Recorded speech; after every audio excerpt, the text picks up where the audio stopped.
எபிரேயர் 7வது அதிகாரம் 1-10. இந்த மெல்கிசேதேக்கு சாலேமின் ராஜாவும் உன்னதமான தேவனுடைய ஆசாரியனுமாய் இருந்தான். ராஜாக்களை முறியடித்து வந்த ஆபிரகாமுக்கு இவன் எதிர்கொண்டு போய் அவனை ஆசீர்வதித்தான். இவனுக்கு ஆபிரகாம் எல்லாவற்றிலும் தசமபாகம் கொடுத்தான். இவனுடைய முதற் பெயராகிய மெல்கிசேதேக்கு என்பதற்கு நீதியின் ராஜா என்றும், பின்பு சாலேமின் ராஜா என்பதற்கு சமாதானத்தின் ராஜா என்றும் அர்த்தமாம். இவன் தகப்பனும் தாயும் வம்ச வரலாறும் இல்லாதவன். இவன் நாட்களின் துவக்கமும் ஜீவனின் முடிவும் உடையவனாய் இராமல் தேவனுடைய குமாரனுக்கு ஒப்பானவனாய் என்றென்றைக்கும் ஆசாரியனாக நிலைத்திருக்கிறான். இவன் எவ்வளவு பெரியவனாய் இருக்கிறான் பாருங்கள். கோத்திர தலைவனாகிய ஆபிரகாம் முதலாய் கொள்ளையிடப்பட்ட பொருள்களில் இவனுக்கு தசமபாகம் கொடுத்தான். லேவியின் புத்திரரில் ஆசாரியத்துவத்தை அடைகிறவர்களும் ஆபிரகாமின் அறையிலிருந்து வந்த தங்கள் சகோதரரான ஜனங்களின் கையிலே நியாய பிரமாணத்தின்படி தசமபாகம் வாங்குகிறதற்கு கட்டளை பெற்றிருக்கிறார்கள். ஆகிலும் அவர்களுடைய வம்ச வரிசையில் வராதவனாகிய இவன் ஆபிரகாமின் கையில் தசமபாகம் வாங்கி வாக்குத்தத்தங்களை பெற்றவனை ஆசீர்வதித்தான். சிறியவன் பெரியவனாலே ஆசீர்வதிக்கப்படுவான், அதற்கு சந்தேகமில்லை. அன்றியும் இங்கே மரிக்கிற மனுஷர்கள் தசமபாகம் வாங்குகிறார்கள், அங்கேயோ பிழைத்திருக்கிறான் என்று சாட்சி பெற்றவன் வாங்கினான். அன்றியும் மெல்கிசேதேக்கு ஆபிரகாமுக்கு எதிர்கொண்டு போன போது லேவியானவன் தன் தகப்பனுடைய அறையில் இருந்தபடியால் தசமபாகம் வாங்குகிற அவனும் ஆபிரகாமின் மூலமாய் தசமபாகம் கொடுத்தான் என்று சொல்லலாம். 10வது அதிகாரம் வரைக்கும் நம்ம வாசிக்கிறோம். இப்போ எபிரேயர்ல நம்ம பார்த்துட்டு இருக்கிறோம் சுப்பீரியாரிட்டி ஆஃப் ஜீசஸ் கிரைஸ்ட், இல்லை ஹீஸ் பெட்டர் தென் எவ்ரிதிங் அப்படின்னு சொல்லி நம்ம பார்த்துட்டு வரோம். அப்படி பார்க்குறப்போ 7வது அதிகாரம், அதாவது முதல் அதிகாரத்துல இருந்தே நம்ம பார்த்தோம் அவர் எப்படிப்பட்ட பிரதான ஆசாரியர் அப்படிங்கிறது. முதல் அதிகாரம், 2வது அதிகாரம், 3, 4 ஒவ்வொரு அதிகாரத்திலையும் பிரதான ஆசாரியர் குறித்து சொல்லப்பட்டு வந்தது. இப்போ 7வது அதிகாரத்துல இருந்து இன்னும் டீட்டெயில்டா ஸ்டார்ட் பண்ணிட்டாரு. 7ல இருந்து இன்னும் டீட்டெயில்டா அவர் சொல்றாரு. அப்ப அது எதை காட்டுகிறது அப்படின்னா, எபிரேய புத்தகத்துல மேக்சிமம் ஆசாரியத்துவத்தை தான் சொல்லப்பட்டிருக்கிறது. அதை வைத்து இயேசு கிறிஸ்து எப்படிப்பட்டவர் அப்படின்னு சொல்லி சொல்லப்பட்டிருக்கிறது. ஏன் ஆசாரியத்துவம் முக்கியம் அப்படிங்கிறதையும் நம்ம பார்த்தோம். யூதர்களுக்கு அது ரொம்ப பெரிதான ஒரு காரியம். ஏன்னா அவங்களுடைய பலி செலுத்தப்பட்டு தேவன் கூட அவங்க சமாதானமா நிற்க முடியும் அப்படின்னா இந்த ஆசாரியர்கள் மூலமா தான். அப்ப அதனால யூதர்கள் எப்படி யோசித்தாங்கன்னா ஆசாரியத்துவத்தை பெரிதாக எண்ணினாங்க. அதனால அதை வச்சு எப்படி இயேசு கிறிஸ்து மேலானவர்னு சொல்லிட்டு வர்றாரு. அப்ப நம்ம லாஸ்ட் 5th and 6th சாப்டர்ல நம்ம பார்த்தோம் மெல்கிசேதேக்கின் முறைமையின்படி அப்படின்னு சொல்லி. இப்ப அவரை பத்தி சொல்ல போறாரு. முதல் 3 வசனம் ஒரு பகுதி, அப்புறம் 4-10 ஒரு பகுதி. இப்போ முதல் 3 வசனங்கள்ல இருந்து மெல்கிசேதேக்கை பற்றி நம்ம தெரிஞ்சுக்கிட்டு அதுக்கப்புறம் இயேசு கிறிஸ்து எப்படி அவரையும் பெரியவர் அப்படிங்கறத சொல்ல போறார் ஆசிரியர்.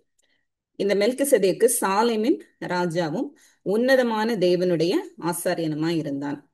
ராஜாக்களை முறியடித்து வந்த ஆபிரகாமுக்கு இவன் எதிர்கொண்டு போய் அவனை ஆசீர்வதித்தான்.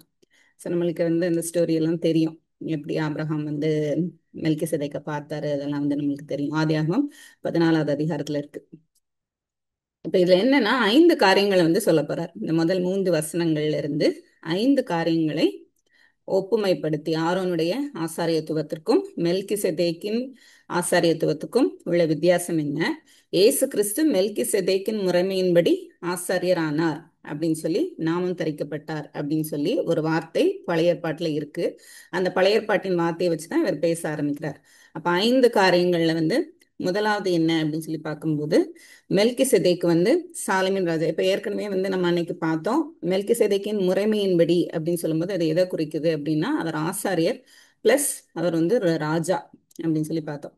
ஏன்னா ஆரோனின் இதுல ராஜா அப்படிங்கிறது கிடையாது, ஆசாரியர்கள் ராஜாக்கள் கிடையாது.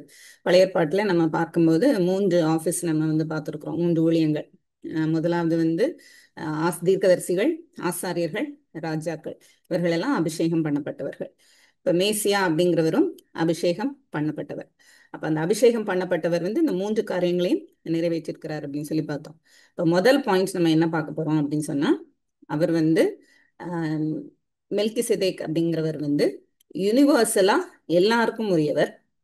ஆனா ஆரோன் அப்படிங்கிறவங்க இஸ்ரவேலுக்கு மாத்திரம் ஆசாரியரா இருந்தார். இஸ்ரவேல் அப்படிங்கிற அந்த தேவனால் தெரிந்து கொள்ளப்பட்ட ஜனத்துக்கு ஆசாரியத்துவம் ஆரோனின் மூலமா வந்தது. எப்படி அப்படின்னு சொல்லி நம்ம இந்த வசனத்துல இருக்கிற வார்த்தைகளை வச்சு நம்ம பார்க்கலாம். இந்த மெல்கிசேதேக்கு சாலேமின் ராஜாவும் உன்னதமான தேவனுடைய ஆசாரியனுமாய் இருந்தான் அப்படின்னு சொல்லி சொல்லப்பட்டிருக்கு. அப்ப நம்ம என்ன பார்க்கிறோம்னா, உன்னதமான தேவனுடைய ஆசாரியனா இருந்தான். இந்த மெல்கிசேதேக்கு வந்து உன்னதமான தேவனுடைய ஆசாரியனா இருந்தான் அப்படின்னு சொல்லப்பட்டிருக்கு.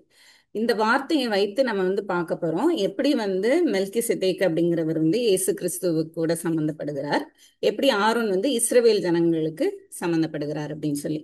இது புரியுதா அப்படின்னு சொல்லி பாருங்க. இப்போ இஸ்ரவேல் ஜனங்களை வந்து தேவன் தெரிந்து கொண்டார். இந்த உலகத்துல எத்தனையோ ஜாதிகள் இருக்கும்போது இஸ்ரவேல் ஜனங்களை வந்து தேவன் தெரிந்து கொண்டார். இப்போ அவர் வந்து சொல்லுகிறார், தன்னுடைய நாமம் வந்து இருக்கிறவராகவே இருக்கிறேன் அப்படின்னு சொல்லி சொல்றார். ஐ ஆம் ஹூ ஐ ஆம் அப்படின்னு சொல்லி அவர் வந்து சொல்றார். அப்போ இந்த நாமத்தை வந்து அவங்க எப்படி எழுதுறாங்க அப்படின்னு சொன்னா, யாவே அப்படின்னு சொல்லி சொல்லுவாங்க, YHWH அப்படின்னு. இப்போ எபிரேய மொழியில வந்து என்ன அப்படின்னு சொன்னா, அவங்க யூதர்கள் வந்து, நம்ம போன தடவை நான் வந்து சொன்னேன், யூதர்கள் தேவனுடைய பேரை உச்சரிக்கிறது கூட தகுதி இல்லாதவர்கள்னு சொல்லிட்டு அவங்க உச்சரிக்க மாட்டாங்க. அப்போ இந்த YHWHக்கு வந்து ஒரு ப்ரொனன்சியேஷன் கிடையாது. இன்னொன்று ஏன்ஷியன்ட் ஹீப்ரூல வந்து நம்ம வவல் லெட்டர்ஸ் வந்து கிடையாது அப்படின்னு சொல்லி சொல்றாங்க. அப்போ அவங்க என்ன பண்றாங்க, ப்ரொனன்ஸ் பண்றதுக்காக அதோனாய் அப்படிங்கிற வார்த்தையில இருந்து லிட்டர்ஸ் எடுத்து இந்த WHYH அப்படிங்கிறது கூட சேர்த்து அதுல இருந்து வந்த பேரு தான் ஏகோவா அப்படிங்கிற வந்து பேர். இந்த ஏகோவா அப்படிங்கிற ஒரு பேர் வந்து லேட்டரா தான் வந்து கொண்டு வரப்பட்டிருக்குது. அப்ப இது வந்து யூதர்களால் வந்து உருவாக்கப்பட்ட ஒரு பெயர். தேவனுடைய பெயர் வந்து இருக்கிறவராகவே இருக்கிறேன் அப்படின்னு சொல்லிட்டு.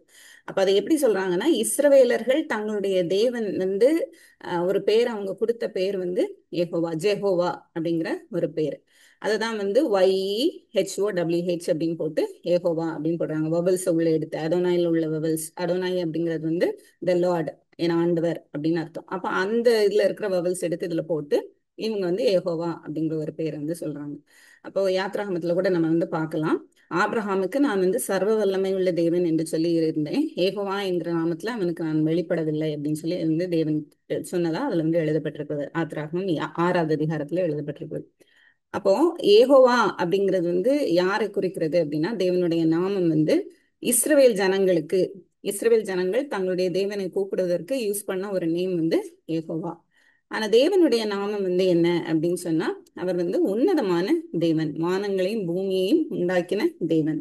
அப்ப இந்த இடத்துல மெல்கிசேதேக்க வந்து இன்ட்ரோடியூஸ் பண்ணும்போதே வந்து எப்படி இன்ட்ரோடியூஸ் பண்றாங்கன்னா, உன்னதமான தேவனுடைய ஆசாரியனா இருந்தான். அப்போ வந்து இந்த தியாலஜியன் ஸ்காலர்ஸ் வந்து என்ன சொல்றாங்க அப்படின்னா, தேவன் எப்படி வந்து அவரை ஏற்படுத்தியிருக்கிறாரு, அந்த மெல்கிசேதேக்க வந்து எப்படி ஏற்படுத்தியிருக்கிறாரு அப்படின்னு சொன்னா, உன்னதமான தேவனுடைய ஆசாரியனா இருந்தான் அப்படின்னு சொல்லும்போது, வெறும் இஸ்ரவேல் அப்படிங்கிற ஒரு ஜனக்கூட்டத்தையோ இல்ல யூதர்களுக்கு மாத்திரம்தான் அந்த மேசாயா இல்ல தேவனுடைய திட்டம் அப்படிங்கிறதோ இல்லாம, அவர் வந்து உன்னதமானவருடைய அப்படின்னு சொல்லும்போது வானங்களையும் பூமியையும் அப்படின்னு சொல்லும்போது எல்லாத்தையும் உள்ளடக்கின ஒரு தேவன் அப்படின்னு சொல்லும்போது அதுலயே புறஜாதிகளும் உள்ள வந்துடுறாங்க அப்படிங்கறத சொல்றாரு. யூதர்களுக்கு மாத்திரம் அவர் தேவன் அல்ல, அவர் வந்து தேவனாகிய கர்த்தர் வந்து எல்லாருக்குமே தேவன், இந்த உலகத்தை வந்து மீட்பதற்கு தான் அவர் வந்தார். அப்ப முதல் பாயிண்ட், ரெண்டுக்கும் உள்ள டிஃபரன்ஸ் வந்து என்ன அப்படின்னு சொன்னா, ஆரோனுடைய ஆசாரியத்துவம் வந்து இஸ்ரவேல் ஜனங்கள் யூதர்களுக்கு பிரதானமானது, அவர்களுக்குரியது.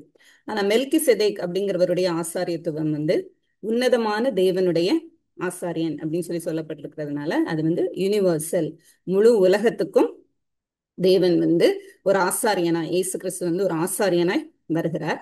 அப்போ மெல்கிசேதேக்கின் முறைமையின்படி இயேசு கிறிஸ்து ஆசாரியனாய் வந்திருக்கிறார் அப்படின்னு சொல்லும்போது, அவர் யூதர்களுக்குள்ள பிறந்திருந்தாலும் இவர் எங்களுக்கு வந்த மேசியா அப்படின்னு சொல்லி சொன்னாலும் என்ன அப்படின்னா, முழு உலகத்தையும் மேசியாவின் மூலம் ரட்சிப்பதற்காக, யூதர்களை மாத்திரமல்ல அப்படிங்கறத வந்து அந்த மெல்கிசேதேக்குட இன்ட்ரடக்ஷன்லயே நம்ம புரிந்து கொள்கிறோம் அப்படின்னு சொல்லி ஆசிரியர் வந்து சொல்றார். அப்ப இந்த எபிரேயர் நிருபத்தை எழுதின ஆசிரியர் வந்து முதல்ல வந்து என்ன சொல்றாரு அப்படின்னா, அவர் உன்னதமான தேவனுடைய ஆசாரியனா இருந்தான் அப்படின்னு சொல்லும்போது, இதை கேட்கிற யூத விசுவாசிகள் இருக்கிறாங்கல்ல, நிருபத்தை வாசிக்கும் போது அவங்க கேட்கிற யூத விசுவாசிகள் எல்லாரையும் அக்செப்ட் பண்ணணும். உங்களுக்கு தான் மேசியா அப்படிங்கிறது இல்ல, நீங்களே வந்து வாசல்லையும் வாசலுக்கு வெளியுமா நின்று நீங்க சந்தேகப்பட்டு இருக்கிறீங்க. ஆனா இவர் வந்து இவருடைய திட்டம் எவ்வளவு பெரிதா இருந்தது அப்படின்னு சொன்னா, அந்த மெல்கி கூட இன்ட்ரோடக்ஷன்லயே வந்து அவர் எவ்வளவு பெரியவர் அப்படின்னு. இப்ப இந்த மெல்கி வந்து நம்ம இயேசு கிறிஸ்துவுக்கு ஒரு டைப்பா எடுத்து நம்ம வந்து பார்க்கலாம், ஒரு நிழலா வந்து நம்ம எடுத்து பார்க்கலாம். எப்படி வந்து யோசுவா அப்படிங்கிறவர் வந்து இயேசு கிறிஸ்துவனுடைய ஒரு நிழலா நம்ம பார்க்கலாம், மோசே அப்படிங்கிற வந்து இயேசு கிறிஸ்துவனுடைய ஒரு நிழலா பார்க்கலாம், இப்படி வேதாகமத்துல தாவீதை வந்து இயேசு கிறிஸ்துவின் ஒரு நிழலா வந்து பார்க்கலாம். இப்படி பார்க்கறது போல மெல்கி ஒரு நிழல். இப்போ அவரை வச்சு வந்து இவர் சொல்ல போறார். இப்போ அடுத்து வந்து என்ன சொல்ல போறாரு அப்படின்னு சொன்னா, ஃபர்ஸ்ட் பாயிண்ட் வந்து நம்ம பார்த்துட்டோம். அந்த பிரீஸ்ட்ஹுட் வந்து யூனிவர்சல் பிரீஸ்ட்ஹுட் யாரோடது? மெல்கி கூடது. ஆரோனோடது வந்து என்ன? ஒன்லி ஃபார் இஸ்ரேலைட்ஸ் அப்படின்னு சொல்லி அதுக்கு ஒரு சில வசனங்கள் இருக்குது, நம்ம அதை எடுத்து பார்க்கலாம்.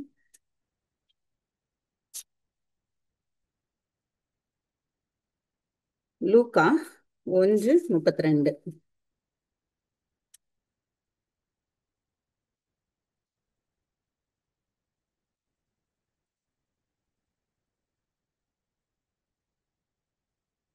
அவர் பெரியவராய் இருப்பார், உன்னதமானவருடைய குமாரன் எனப்படுவார் அப்படின்னு சொல்லும்போது, அந்த தேவன் எப்படி மெல்கிசேதேக்கு வந்து உன்னதமான தேவனுடைய ஆசாரியனா இருந்தான் அப்படின்னு சொல்லும்போது, இவர் வந்து உன்னதமானவருடைய குமாரன் எனப்படுவார் இயேசு கிறிஸ்து அப்படிங்கிறது வந்து அது கூட நம்ம வந்து ரிலேட் பண்ணலாம். அப்ப உன்னதமானவர்ங்கிறது வரும்போது நம்ம அதை எப்படி வாசிச்சுக்கலாம், எப்படி புரிஞ்சுக்கலாம் அப்படின்னு சொன்னா, இந்த இடத்துல எல்லாம் உன்னதமானவர் அப்படிங்கிறது வருதோ அது வந்து யூதர்களுக்கு மாத்திரமல்ல அந்த தேவன், இவர் வந்து முழு உலகத்திற்கும் தேவன். நம்மளுக்கு தெரியும், பட் அதுல கொடுக்கப்பட்டிருக்க வார்த்தைகளை நம்ம வாசிக்கும் போது நம்ம அந்த மாதிரி புரிந்து வாசித்துக் கொள்ளலாம்.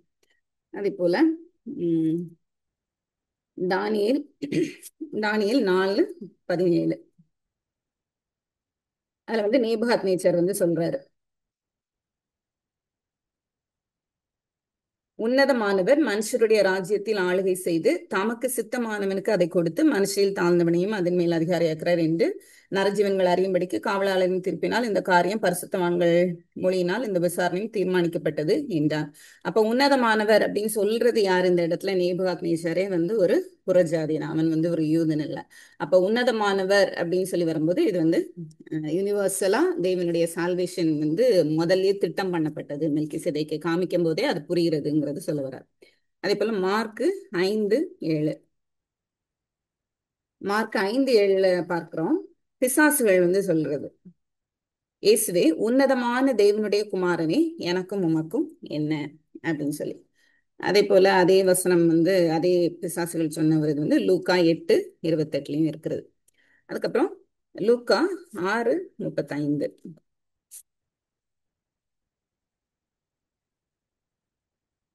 லூக்கா 6:35 வந்து என்ன பார்க்கிறோம்? உன்னதமானவருக்கு நீங்கள் பிள்ளைகளாய் இருப்பீர்கள் அப்படின்னு சொல்லி. அப்ப உன்னதமானவருக்கு நீங்கள் பிள்ளைகள் அப்படின்னு சொல்லும்போது இந்த முழு உலகத்தையும் மீட்டெடுக்க வேண்டும் என்று திட்டம் பண்ணினவருக்கு, இது வந்து ஏகோவா அப்படிங்கறத குறிக்கல, இல்ல இஸ்ரவேலர்கள் வந்து உருவாக்கி கொண்ட அந்த பெயரை கொண்ட அந்த தேவனை குறிக்கல, இது வந்து முழு உலகத்திற்கும் தேவன் அப்படிங்கிறத காமிக்கிறது. எதை காமிக்குது அப்படின்னு சொன்னா, அவர் முழு உலகத்தையும் மீட்பதற்கு திட்டம் பண்ணினார் அப்படிங்கிறதற்கு தான் அது காமிக்கிறது. அதே போல சங்கீதம் 82:6.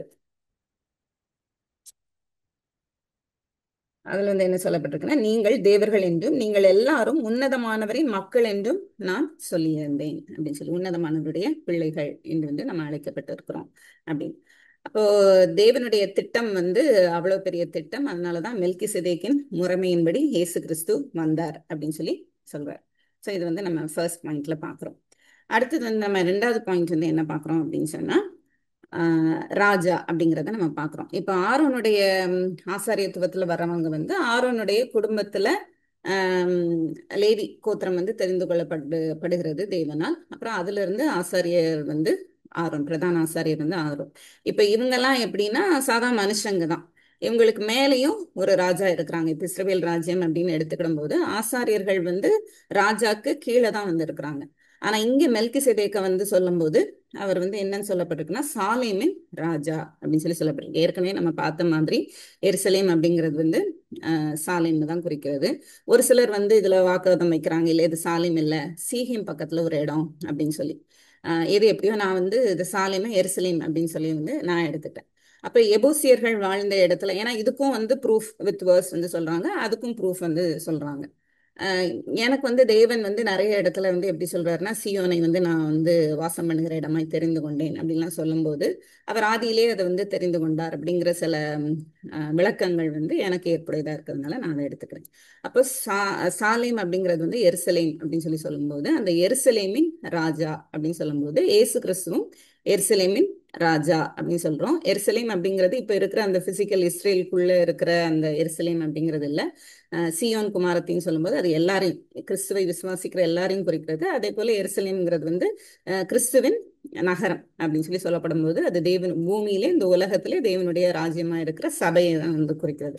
அப்போ எருசலேமின் ராஜா அப்படின்னு சொல்லும்போது மெல்கிசேதேக் ஒரு ராஜாவா இருந்தார். இது ஏற்கனவே நம்ம போன இதுலயும் நம்ம பார்த்துட்டோம். மெல்கிசேதேக்கின் முறைமை அப்படின்னு சொல்லும்போது நம்ம இதுல பார்த்தோம்.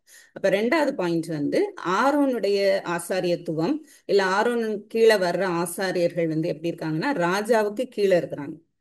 ஆனா மெல்கிசேதேக்கின் முறைமை அப்படின்னு சொல்லும்போது அவரு ராஜா. அவர் முதல்ல ராஜா. அவர் யாருக்கும் கீழையும் அவர் இல்லை. அவர் ராஜாவா இருக்கிறார். அடுத்த பாயிண்ட் என்ன அப்படின்னு சொன்னா, இவங்க ஆசாரியர்கள், ஆரோனுடைய ஆசாரியர்களுக்கு மரணம் உண்டு. அவங்க மறித்ததுக்கு அப்புறம் அடுத்து அவங்களுடைய குமாரர் வராங்க. அப்ப அதுல எப்படி அப்படின்னு சொன்னா டெம்பரரி அப்படின்னு சொல்லி பார்க்கலாம். இப்ப இவருடைய இதுல நம்ம என்ன பார்க்கிறோம் அப்படின்னு சொன்னா, ஆஹ் மூன்றாவது வசனத்துல, இவன் தகப்பனும் தாயும் வம்ச வரலாறும் இல்லாதவன், இவன் நாட்களின் துவக்கமும் ஜீவனின் முடிவும் உடையவனாய் இராமல் தேவனுடைய குமாரனுக்கு ஒப்பானவனாய் என்றென்றைக்கும் ஆசாரியனாக நிலைத்திருக்கிறான் அப்படின்னு சொல்லி. அப்ப இந்த இடத்துல நம்ம பார்க்கிறோம், இவன் தகப்பனும் தாயும் வம்ச வரலாறும் இல்லாதவன் அப்படின்னு சொல்லும்போது இந்த இடத்துல நம்ம எப்படி எடுத்துக்க கூடாது, இவர் தாய் தகப்பன் இல்லாம எப்படி பிறந்தார் அப்படிங்கிறதெல்லாம். இயேசு கிறிஸ்துவை தவிர ஒரு கன்னியின் வயசுல அவர் பிறந்தார். இதை தவிர வேற யாருமே இந்த உலகத்துல விசேஷித்த விதமா பிறக்கல. அப்ப இந்த இடத்துல என்ன சொல்லப்பட்டிருக்கு அப்படின்னு சொன்னா, அவருடைய ஜீனியாலஜி ரெக்கார்ட் ஆகல, எங்கேயுமே இல்லை. அப்போ ரெக்கார்ட் ஆகல அப்படிங்கிறப்போ அதுவும் தேவனுடைய ஒரு திட்டம். அது எதை காமிக்குது அப்படின்னா, இவர் ஒரு நிழல் அப்படின்னு சொல்லி. இப்போ இந்த இடத்துல தேவனுடைய குமாரனுக்கு ஒப்பானவராய் அப்படின்னு சொல்லப்பட்டிருக்கு. தேவனுடைய குமாரன் என்று சொல்லப்படல. அப்ப இயேசு கிறிஸ்து கிடையாது. இவர் இயேசு கிறிஸ்துவின் நிழலாய் இருக்கிறார். வேதத்துல பழைய ஏற்பாட்டுல நிறைய பேர் நிழலா இருக்கிறாங்க. அதே போல இவரும் ஒரு நிழல்.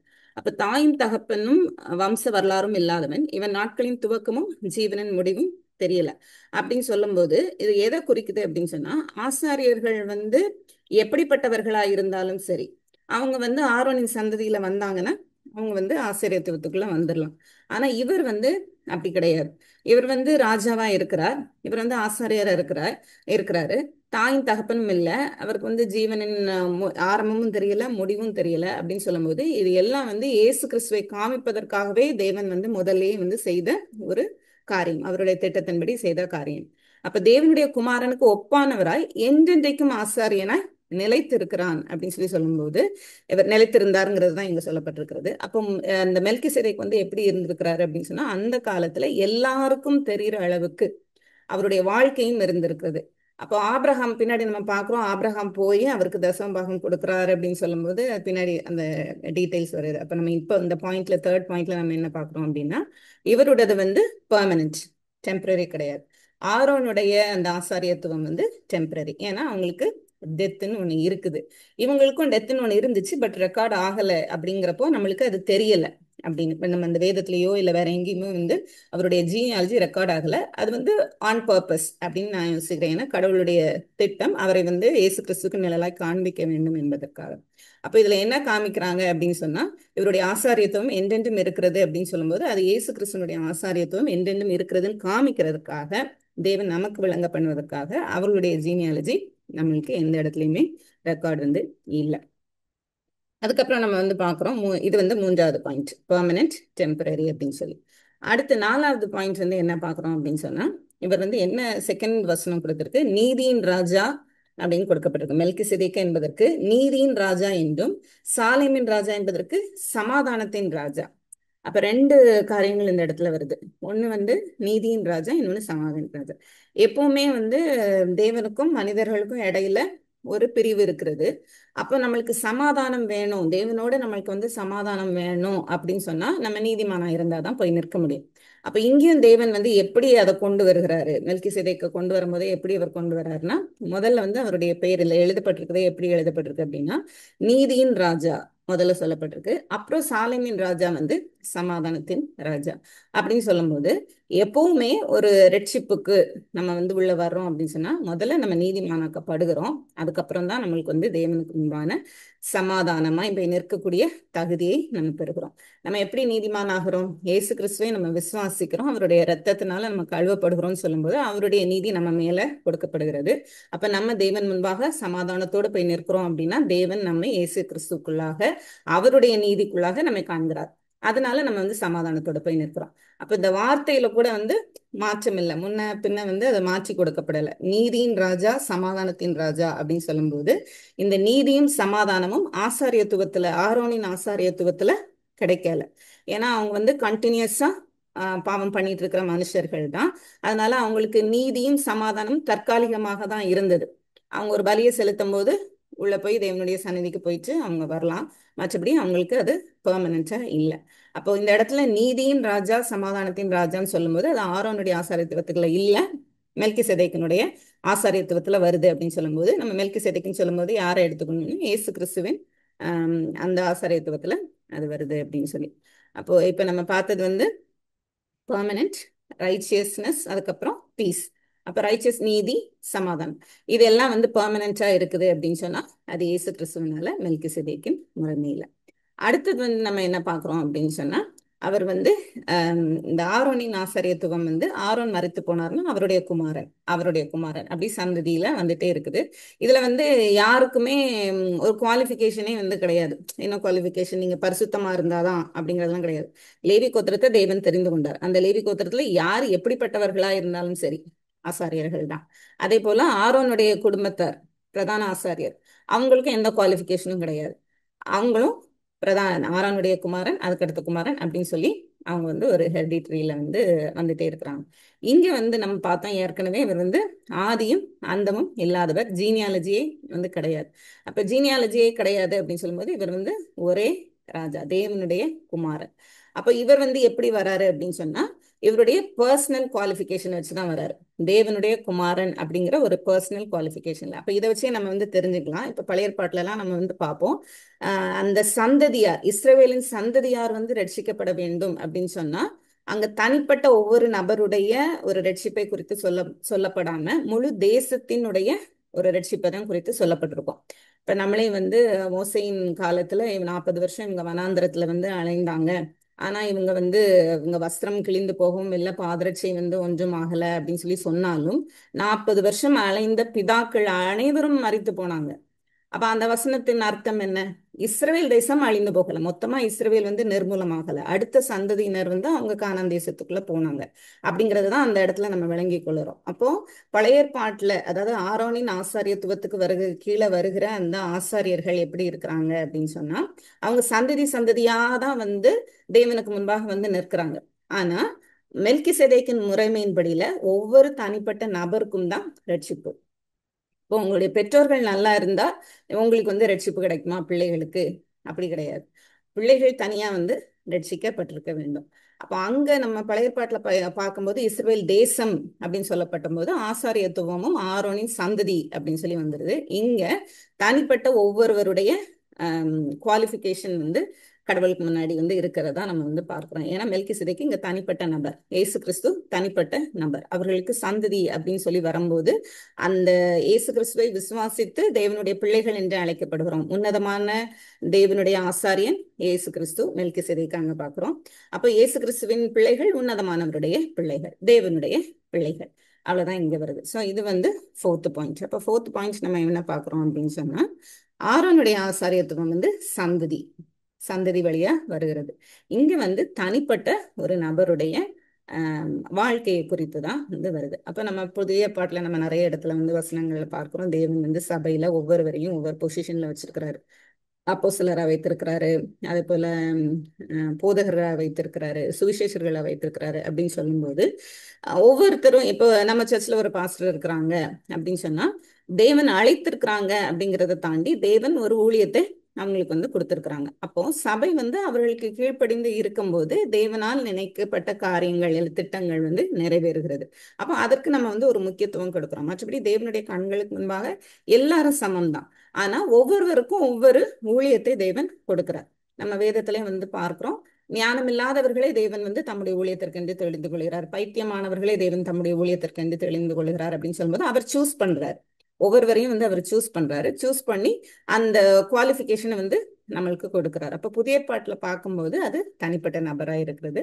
பழைய ஏற்பாட்டுல நம்ம வந்து அந்த ஆரோனின் ஆசிரியத்துவம்னு பார்க்கும்போது அது வந்து ஹெரிடிட்டியா இருக்கிறது.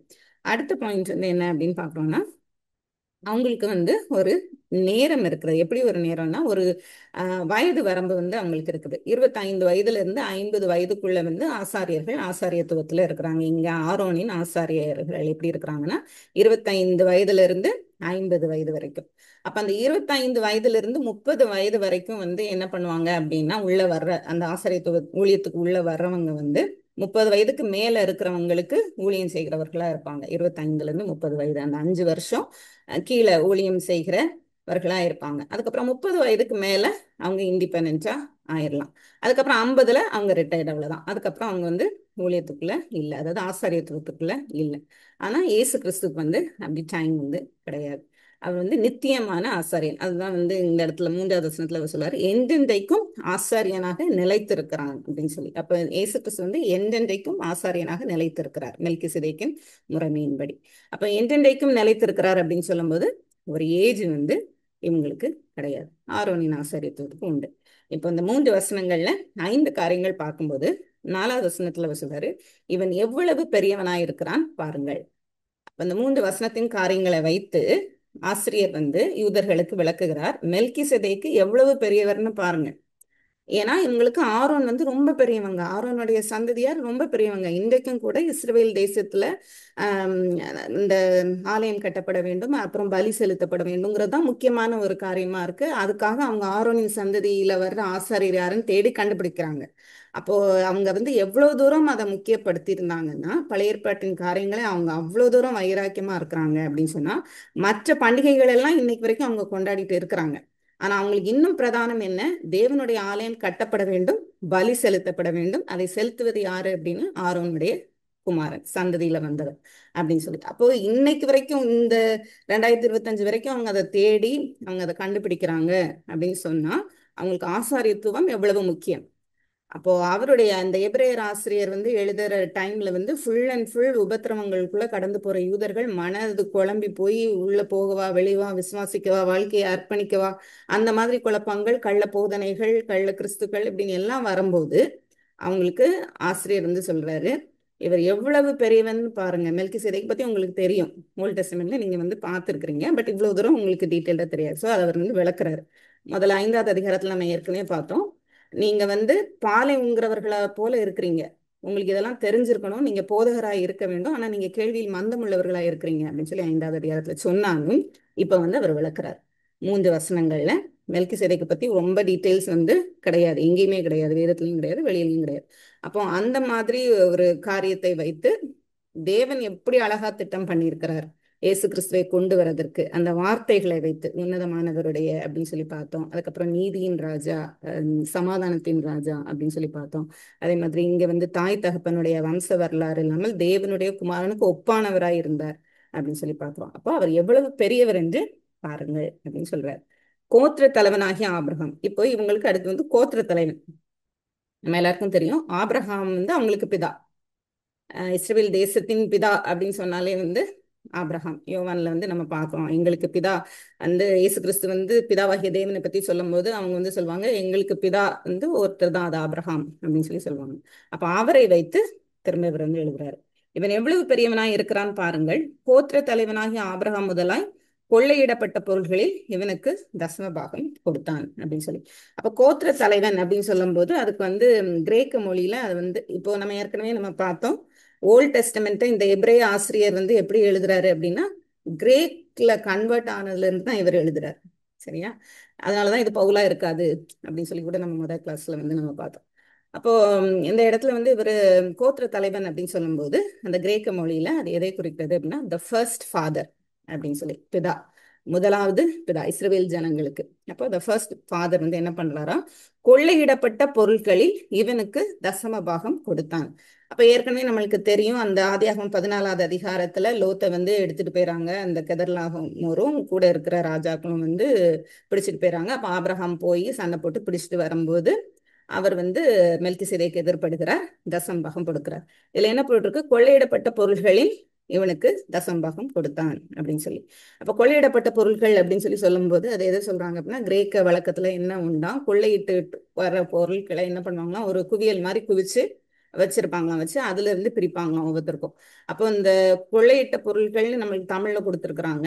அதனுடைய கிரேக்க வார்த்தையில வந்து எப்படின்னா, இந்த குவியல்ல இருந்து நேரா அப்படி கூச்சி வச்சிருக்கிறாங்க, அதுல மேல இருந்து தசமபாகம் அப்படின்னு சொல்லும்போது அதுல மேல இருந்து எடுத்து அந்த பெஸ்ட் எடுத்து அவர் வந்து கொடுக்குறாரு அப்படின்னு சொல்லி. அப்ப அது எதை காட்டுது அப்படின்னா, நீங்க கோத்திர தலைவன் ஒருத்தர் வச்சிருக்கீங்க, இந்த ஃபர்ஸ்ட் ஃபாதர், எங்கள் பிதா அப்படின்னு நீங்க சொல்றீங்கல்ல, அவர் இந்த மெல்கிசேதேக்குக்கு என்ன பண்றாரு, கொள்ளையிட்ட பொருட்கள் அப்படின்னு சொல்லும்போது அந்த குவியல்ல இருந்து மேல உள்ளது அப்படின்னு சொல்லும்போது இந்த பெஸ்ட் இது அப்படின்னு சொல்லி அந்த மாதிரி ஒரு அர்த்தத்துல எடுக்கிறாங்க. அப்போ அதை எடுத்து கொண்டு போய் யாருக்கு கொடுக்குறாங்க அப்படின்னு சொன்னா, மெல்கிசேதேக்குக்கு. அப்போ அந்த மெல்கிசேதேக்கு எவ்வளவு பெரியவரா இருக்கணும், ஆபிரகாமே கொண்டு போய் கொடுக்குறாரு அப்படின்னு சொன்னோம். அப்படின்னு சொல்லிட்டு அந்த ஆரோனுடைய ஆசாரியத்துவத்துக்கு அதுல இருந்து திரும்ப கீழே வர்றார். லேவியின் புத்திரரின் ஆசாரியத்துவத்தை அடைகிறவர்களும் ஆபிரகாமின் அறையிலிருந்து வந்த தங்கள் சகோதரரான ஜனங்களின் கையிலே நியாய பிரமாணத்தின்படி தசமபாகம் வாங்குகிறதற்கு கட்டளை பெற்றிருக்கிறார்கள். இந்த வசனம் யாருக்கு புரிஞ்சிச்சு? இல்ல என்ன புரிஞ்சிச்சு?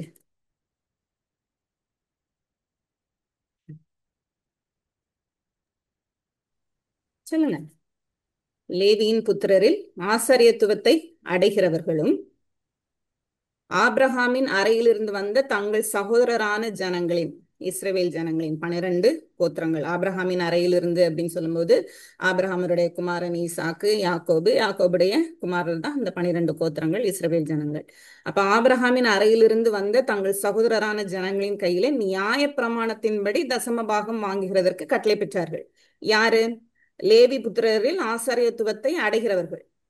சரியா? அப்ப லேவியர்கள், லேவியர்கள்ல இருக்கிற அந்த ஆசாரியர்கள் வந்து என்ன பண்றாங்க, நியாய பிரமாணத்தின்படி ஆபிரகாமின் அறையிலிருந்து வந்தவர்களிடத்துல தசம்பாகம் பெற்றுக்கொள்ளணும் அப்படின்னு சொல்லி ஒரு கட்டளையை பெறுறாங்க. அப்படின்னா என்ன அர்த்தம்? லேவி கோத்திரருக்கு வந்து நீங்க தசம்பாகம் கொடுக்கணும் நியாயப்பிரமாணம் சொல்லுகிறது. ஆகிலும் அவர்களுடைய வம்ச வரிசையில் வராதவனாகிய இவன், அந்த லேவி கோத்திரத்திலே வேற வரல, மெல்கிசேதேக்கு வரல, இவன் ஆபிரகாமின் கையில் தசமம் பாகம் வாங்கினான். அப்போ அது எவ்வளவு பெரியவன், தசபாகம் வாங்கி வாக்கு தத்தங்களை பெற்றவனை ஆசீர்வதித்தான். வாக்கு தத்தங்கள்னா தேவனுடைய வாக்கு தத்தங்களை பெற்றவர் ஆபிரகாம்ங்கிறதுனாலதான் நீங்க அவரை வந்து இவ்வளவு உயர்வா பாக்குறீங்க. ஏன்னா தேவன் வந்து ஆபிரகாமோட உடன்படிக்கை பண்ணினார், இந்த இஸ்ரவேல் தேசம் அவர்களுக்குடையது அப்படின்னு. இன்னைக்கு வரைக்கும் அவங்க அதை தானே சொல்றாங்க, ஆபிரகாமோட தேவன் வந்து பண்ணின உடன்படிக்கை நிமித்தம் தான் அந்த லேண்டே அவங்களுக்கு, கானான் தேசம், இஸ்ரவேல் தேசம்ங்கிறது அவங்களுக்கு. அப்ப அந்த வாக்கு தத்தங்களை பெற்றவனை யார் ஆசீர்வதித்தா அப்படின்னு சொன்னா மெல்கிசேதேக்கு. அந்த மெல்கிசேதேக்கு வந்து யாரு தசம பாகம் கொடுத்தா அப்படின்னா ஆபிரகாம். ஆபிரகாமினுடைய அறையில் இருந்தவர்கள் யாரு? 12 கோத்திரத்தார். அதுல ஒரு கோத்திரம் வந்து லேவி கோத்திரம். இந்த லேவி கோத்திரத்திற்கு தசம்பாகம் கொடுக்கணும்னு சொல்லி நியாயப்பிரமாணம் 12 கோத்திரங்களையும் சொல்லி அவங்க அதை ஃபாலோ பண்றாங்க. ஆனா அந்த ஆபிரகாம் இப்ப என்ன பண்ணிருக்கிறாரு அப்படின்னா மெல்கிசேதேக்குக்கு தசம்பாகம் கொடுத்திருக்கிறார். அதை வாங்கின மெல்கிசேதேக்கு வந்து ஆசீர்வதிக்கிறார். சிறியவன் பெரியவனாலே ஆசீர்வதிக்கப்படுவான், அதுக்கு சந்தேகம் இல்லை. அப்ப இங்க யாரு சிறியவன்? ஆபிரகாம் சிறியவன், பெரியவன் யாரு? மெல்கிசேதேக்கு. அன்றியும் இங்கே மரிக்கிற மனுஷர்கள் தசம்பாகம் வாங்குகிறார்கள். யார் மரிக்கிற மனுஷர்கள்? ஆரோரின் சந்ததியில வந்த ஆசாரியர்கள். அவர்கள் வந்து என்ன வாங்குறாங்க? தசம்பாகம் வாங்குகிறார்கள். அங்கேயோ ஆபிரகாமின் காலத்திலேயோ பிழைத்திருக்கிறான் என்று சாட்சி பெற்றவன் வாங்கினான். அவனுக்கு ஆதியும் இல்லை அந்தம் இல்லை, அவனுடைய ரெக்கார்டு எதுவுமே தெரியல, ஆனா அப்படிப்பட்டவன் வந்து வாங்கினான் அப்படிங்க. அப்ப பிழைத்திருக்கிறவன் அப்படின்னு சொல்லும்போது அங்க மரிக்கிறவன் பிழைத்திருக்கிறவங்கிறது இயேசு கிறிஸ்துவை காண்பிப்பதற்காக சொல்லப்பட்ட காரியம், மற்றபடி உண்மையிலே அவர் பிழைத்திருக்கிறாருங்கிற அர்த்தம் கிடையாது. அப்போ அந்த இயேசு கிறிஸ்துவின் நிழல் அவர்னு காண்பிக்கிறதற்காக மரித்தவன், மரிக்கிற மனுஷர்கள் தசம்பாகம் வாங்குகிறார்கள். அதாவது லேவியர்கள் எல்லா ஆசாரியர்கள் வந்து வாங்குகிறாங்க, ஆரோனின் சந்ததியில வந்தவங்க. அங்கேயோ ஆபிரகாமின் காரியங்கள் அந்த நடந்துட்டு இருக்க ஆதியாகமம் 14ல பிழைத்திருக்கிறான் என்று சாட்சி பெற்றவன் வாங்கினான் அப்படின்னு சொல்லப்பட்டிருக்கு. அதாவது நம்ம மெல்கிசேதேக்கு வந்து வாங்கியிருக்கிறார். அன்றியும் மெல்கிசேதேக்கு ஆபிரகாமுக்கு எதிர்கொண்டு போன போது லேவியானவன் தன் தகப்பனுடைய அறையில் இருந்தபடியால் தசம்பாகம் வாங்குகிற அவனும் ஆபிரகாமின் மூலமாய் தசம்பாகம் கொடுத்தான் என்று சொல்லணும். இப்போ மெல்கிசேதேக்கு வராரு, எதிர்கொண்டு வரும்போது ஆபிரகாம் எதிர்கொண்டு போறாரு. போகும்போது ஆபிரகாம் எந்த கட்டளையும் பெறல, நியாயப்பிரமாண கட்டளை பெறல, தசம்பாகம் நீ கொடுக்கணும், உன்னதமான தேவனுடைய ஆசாரியன் எங்க இருந்தாலும் நீ கொடுக்கணும் அப்படிங்கறதெல்லாம் அவர் கட்டளை பெறல. அப்போ மெல்கிசேதேக்கு அந்த அளவு வாழ்ந்திருக்கிறார். அந்த காலத்துல. அந்த அளவு பெரியவராய் கன்சிடர் பண்ணப்பட்டிருக்கிறார் சுத்தி இருக்கவங்களுக்கு. அப்போ ஆபிரகாமே கொண்டு போய் கொடுக்குறாருன்னா, ஆபிரகாமின் அறையில் இருக்கிற லேவியர் அப்படின்னு சொல்லும்போது நம்ம பார்த்த மாதிரி ஈசாக்கு, யாக்கோபு, யாக்கோபினுடைய குமாரர், அதுல இருக்கிற அந்த சந்ததியில வர்ற லேவியனும் கொண்டு போய் கொடுத்ததா அர்த்தம். ஆபிரகாம் கொடுக்குறாரு, எங்க பிதா கொடுத்தாருன்னா என்ன அர்த்தம்? நீயும் கொடுத்தேன்னு அர்த்தம். அப்ப லேவியரும் கொண்டு போய் யாருக்கு கொடுத்துருக்காங்க? தசம்பாகம் கொடுத்துருக்காங்க. அப்ப ஆரோனின் சந்ததியில நீங்க அந்த பிரதான ஆசாரியர்னு நினைக்கிறவங்க மெல்கிசேதேக்குக்கு கொடுத்துருக்காங்க தசமத்தை. அப்போ நீங்க எப்படி இருக்கணும்? மெல்கிசேதேக்கின் முறைமையில வந்து இயேசு கிறிஸ்துவை நீங்க எவ்வளவு தூரம் கன்சிடர் பண்ணணும் அப்படிங்கறது தான் இவர் வந்து இந்த இடத்துல சொல்றாரு. 10வது வசனம் வரைக்கும் ஓகேவா? ம். ம், சரி. அடுத்தது 17 வரைக்கும் போவோம். அல்லாமலும் இஸ்ரவேல் ஜனங்கள் லேவி கோத்திர ஆசாரிய முறைமைக்குட்பட்டிருந்தாலோ நியாய பிரமாணத்தை பெற்றார்கள். அப்ப இஸ்ரவேல் ஜனங்கள் வந்து உள்ள வந்ததுக்கு அப்புறம் தான், இந்த கானான் தேசத்துக்குள்ளலாம் வந்ததுக்கு அப்புறம் தான் வந்து அவங்க நியாய பிரமாணத்தை செயல்படுத்துறாங்க. அப்ப நியாய பிரமாணத்தை பெற்றார்கள். அந்த ஆசாரிய முறைமையினாலே பூரணப்படுதல் உண்டாயிருக்குமானால், நம்ம ஏற்கனவே பார்த்தோம் பூரணப்படுதல்ங்கிறது வந்து ரட்சிப்பு. அப்போ அந்த தேவனுடைய திட்டம், தேவனுடைய திட்டமாகிய அந்த ரட்சிப்பு அதிலே பூரணப்பட்டிருக்குமானால், ஆரோனுடைய முறைமையின்படி அழைக்கப்படாமல் மெல்கிசேதேக்கினுடைய முறைமையின்படி அழைக்கப்பட வேறொரு ஆசாரியர் எழும்ப வேண்டுவது என்ன அப்படின்னு கேட்கிறார். அப்ப நீங்க வந்து அந்த ஆரோனின் ஆசாரியத்துவத்தை பெரிதா எண்ணி நீங்க பலி செலுத்தி தேவன் முன்பாக நீங்க நீதிமான் ஆக்கப்பட முடியும் என்று சொன்னால், இந்த மெல்கிசேதேக்கின் முறைமையில இன்னொருவர் வர தேவையில்லையே அப்படிங்கறத அவர் சொல்றாரு. ஆசாரத்துவம் மாற்றப்பட்டிருக்க கூடுமையானால், மாற்றப்பட்டிருக்குமே ஆனால் நியாய பிரமாணமும் மாற்றப்பட வேண்டியதாகும். இப்ப நீங்க வந்து ஆசாரியத்துவத்தை நீங்க மாற்றீங்க அப்படின்னா, அப்ப நியாய பிரமாணத்தையும் வந்து மாற்றலாம் அப்படிங்கிற மாதிரி சொல்றார். இவைகள் எவரை குறிக்கிறது, குறித்து சொல்லப்பட்டிருக்கிறதோ அவர் வேறொரு கோத்திரத்துக்குள்ளானவராய் இருக்கிறாரே, அந்த கோத்திரத்தில் ஒருவனாகிலும் பலிபீடத்து ஊழியம் செய்யவில்லையே. யூதா கோத்திரத்தை அவர் சொல்றாரு. அப்ப யூதா கோத்திரத்துல இருந்து அவர் வந்திருக்கிறாரு இயேசு கிறிஸ்து. அப்ப அதுல இருந்து ஒருத்தருமே பலிபீடத்தின் வேலையை செய்யலையே அப்படின்னு சொல்லிட்டு, நம்முடைய கர்த்தர் யூதா கோத்திரத்தில் தோன்றினார் என்பது பிரசித்தமா இருக்கிறது. அந்த கோத்திரத்தாரை குறித்து மோசே ஆசாரியத்துவத்தை பற்றி ஒன்றும் சொல்லவில்லையே. அல்லாமலும் மெல்கிசேதேக்குக்கு ஒப்பாய் வேறொரு ஆசாரியர் எழும்புகிறார் என்று சொல்லியிருப்பதனால், அப்ப மெல்கிசேதேக்கின் முறைமையின்படி ஒரு ஆசாரியர் வருவார்னு பழைய ஏற்பாட்டுல இருக்கிறதுனால என்று சொல்லியிருப்பதனால் மேற் சொல்லியது மிகவும் பிரசித்தமாய் விளங்குகிறது. அப்ப மேல் சொல்லியது அப்படின்னு சொல்லும்போது இதுவரைக்கும் அவர் சொன்ன காரியங்கள், அவர் யூதா கோத்திரத்துல வந்திருந்தாலும், அவர் நீங்க ஆசாரியர் இல்லைன்னு நீங்க நினைச்சாலும், மெல்கிசேதேக்கின் முறைமையினால தேவனாலே நாமம் தரிக்கப்பட்டார்னு சொல்லும் போது இதெல்லாம் உங்களுக்கு இப்ப புரியுதா அப்படிங்கிறது வந்து அவர் சொல்றாரு. அவர் மாம்ச சம்பந்தமான கட்டளையாகிய நியாயப்பிரமாணத்தின்படி ஆசாரியரா இல்லாமல், அதாவது அடுத்து நீங்க நியாயப்பிரமாணத்தை முக்கியத்துவம் படுத்துறீங்க, அவர் அது வந்து மாம்ச சம்பந்தமானது. அப்ப நீங்க வந்து செய்கிற கிரியைகளை வந்து அதை காண்பிக்கிறது. அப்ப இந்த இடத்துல அவர் சொல்றாரு, அவர் மாம்ச சம்பந்தமான கட்டளையாகிய நியாயப்பிரமாணத்தின்படி ஆசாரியராயிராமல் நீர் மெல்கிசேதேக்கின் முறைமையின்படி என்றென்றைக்கும் ஆசாரியரா இருக்குன்னு சொல்லிய சாட்சிக்கு தக்கதாக அழியாத ஜீவனுக்குரிய வல்லமையின்படியே ஆசாரியர் அப்படின்னு சொல்லி இது புரியும்னு நினைக்கிறேன்.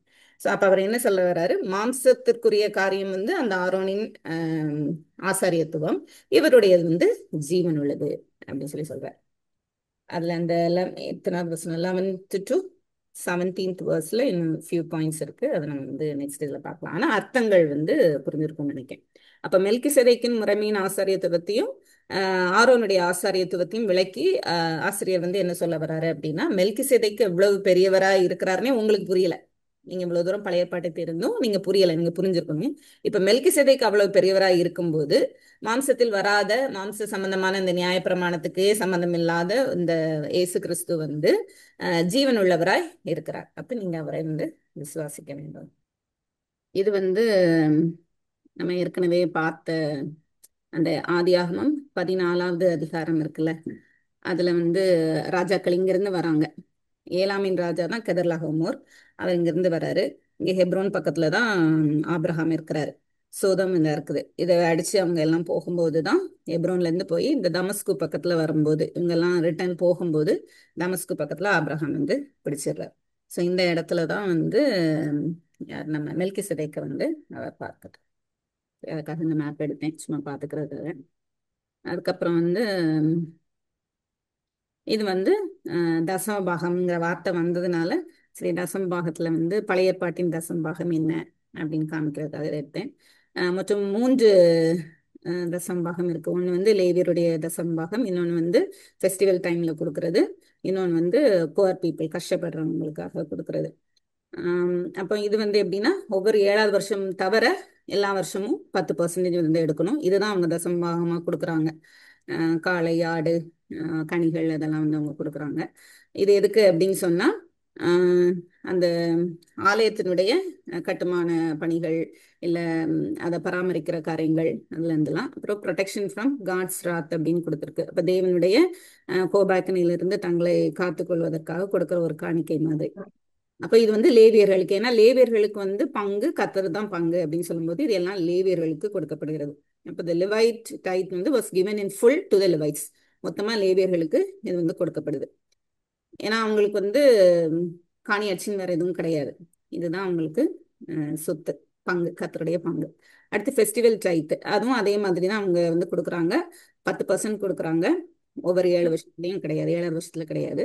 இது வந்து எப்படின்னா அந்த ஆம், வருஷத்துல 3 முறை வந்து அவங்க பண்டிகைக்கு போறாங்க எருசலேமுக்கு. அப்படி போகும்போது ஆம், அவங்க அதற்காக எடுத்து வைக்கிற ஒரு தசமபாகம். ஃபெஸ்டிவல் டைத் வந்து property of the Israelites. It was taken every year to the temple and consumed by each participant. அங்கே போய் சந்தோஷமா அவங்க ஃபெஸ்டிவல் எல்லாம் கொண்டாடி அதனுடைய செலவுகள் எல்லாம் வந்து அந்த தசமபாகத்துல இருந்து அவங்க எடுத்து பண்றாங்க. So it was a time of vacation, celebration, அப்புறம் ரிஜாய்ஸ் பண்ற ஒரு டைம். இது வந்து 2வது ஃபெஸ்டிவல் டைப். 3வது வந்து சேரிட்டி டைப். இது வந்து ஒவ்வொரு 3வது வருஷம் வந்து அவங்க கொடுக்கணும். அதே மாதிரி தான் இது வந்து கஷ்டப்பட்டவங்க, அந்நியர்கள், விதவைகள், இந்த மாதிரி வர்றவங்களுக்கு கொடுக்கப்படுகிறது. இப்போ இந்த சேரிட்டி டைப் வந்து to look after the less fortunate. அந்த இஸ்ரேல் தேசம் எங்கும் வந்து சமமான ஒரு இது வந்து காணப்பட வேண்டும் அப்படின்னு சொல்லி ஏழை எளிய மக்களுக்கும் நீங்க வந்து இந்த மாதிரி கொடுக்கணும் அப்படின்னு சொல்லி சொல்றாரு. ஸோ நம்ம பார்க்கும்போது ஆம், 3வது வருஷத்துல மட்டும் அந்த சேரிட்டி டைப் வந்து இருக்கும். ஒவ்வொரு 3வது வருஷத்துலயும் சேரிட்டி டைப் இருக்கும். 7வது வருஷம் ஒன்றும் கிடையாது, டைப் எதுவும் கிடையாது. So இந்த மாதிரி தான் வந்து கொடுத்துருக்குறாங்க. அப்போ நம்ம பார்க்கும்போது இது வந்து லேவியர்களுடைய தசம்பாகம். ஃபெஸ்டிவல் அப்படின்னு சொல்லும்போது அந்த வருஷத்துல 3 தடவை நடக்க பண்டிகை. அப்புறம் சேரிட்டி அப்படிங்கப்போ ஏழை எளிய மக்களுக்கு. அப்போ இது வந்து நியாயப்பிரமாணத்தினால கொடுக்கப்பட்ட ஒரு கட்டளை அவங்க நிறைவேற்றி வந்தாங்க. இப்போ இன்னைக்கு வந்து நம்ம மனமும் வந்து தேவன் எப்படிப்பட்டவர்னு இவ்வளவு நேரம் நம்ம பார்க்குறோம்ல, அதை பொறுத்து வந்து நம்ம தசமபாகம் கொடுக்கணும். ஆனா இவ்வளவு கட்டளையின் மத்தியிலையும் வந்து மல்கியால வந்து நம்ம பார்க்கிறோம் அவங்க வந்து எப்படி கட்டளை மத்தியில அவங்க வந்து தவறா எல்லாம் பண்ணாங்க. அதனால தேவன் வந்து அவங்க மேல எப்படி உங்களுடைய பலி எனக்கு என்னத்திற்கு, உங்களுடைய காணிக்கை என்னத்திற்கு, நான் இப்படி அவங்ககிட்ட கேட்டேன் அப்படிங்கிற மாதிரிலாம் வந்து மல்கியா ஃபுல்லாவே அவர் வந்து பேசியிருப்பார்.